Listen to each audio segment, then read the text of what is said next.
What happens to a dream when it is delayed? Not destroyed, not forgotten, just delayed. Hello everyone, I am Mallick, and in this video, I'll be discussing Langston Hughes' poem Harlem with special reference to the line, "Or does it explode?" Langston Hughes asked this simple question in his poem Harlem, but the simplicity is deceptive because by the end of the poem, the question becomes dangerous. Or does it explode? This line is not just poetry, it is a warning. Langston Hughes wrote Harlem in 1951 during a time when African Americans were promised freedom but constantly denied it. Although slavery had ended, racism and segregation still controlled everyday life. Jobs, housing, education, and even basic human respect were vital. As a major voice of the Harlem Renaissance, Hughes wrote about real social conditions. The poem reflects the frustration of being repeatedly told to wait for justice. In this context, the question, "Or does it explode?" becomes a serious social warning. Keeping this historical context in mind, let us now look at what Hughes actually means by the word dream.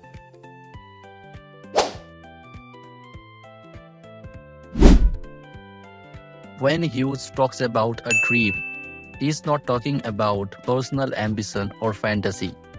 He is talking about the collective dream of African Americans. The dream of equality, dignity, freedom, and justice in a deeply racist American society. The dream existed, but it was always postponed. Promises were made, but never fulfilled. And Hughes wants to know what happens when this postponement continues for generations. Once we understand what this dream represents, the image Hughes uses begin to make much more sense. Hughes doesn't give us a direct answer immediately. Instead, he presents a series of disturbing images. He asks if the dream dries up like a resin in the sun. A resin was once a grape, full of life and juice. The sun slowly drains it. Similarly, dreams don't disappear suddenly. They shrink painfully over time. Then Hughes asks if it festers like a sore. This image is uncomfortable. A sore is painful, infected, and ignored. Hughes suggests that postponed dreams become internal wounds that constantly hurt.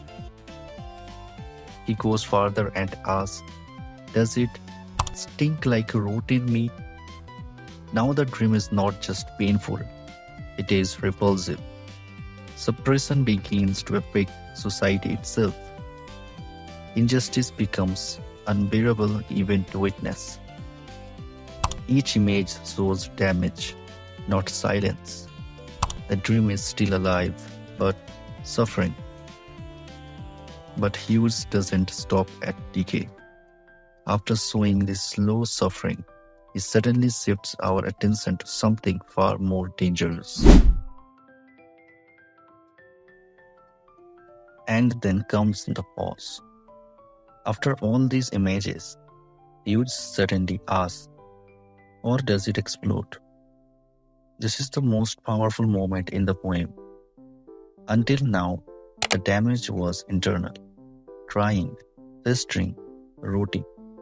But an explosion is external. It affects everyone.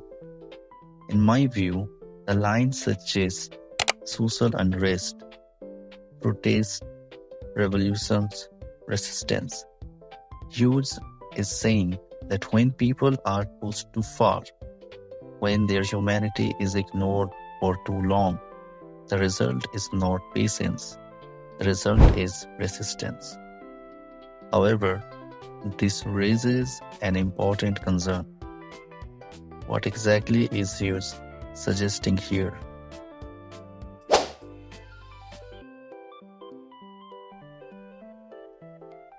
Well, this is an important question. And the answer is no. Hughes is not encouraging violence. He is explaining its cause. The poem does not celebrate explosion. It fears it. Hughes is speaking to society, especially those in power. He is saying, if you keep postponing justice, don't be surprised when anger erupts. History proves this again and again. Civil rights movement and revolutions were not sudden events. They were born from long ignored pain. So when Langston Hughes asks, or does it explode? He's not just asking a poetic question. He is holding a mirror to society. A dream deferred is never harmless. It either dies slowly or it demands to be heard.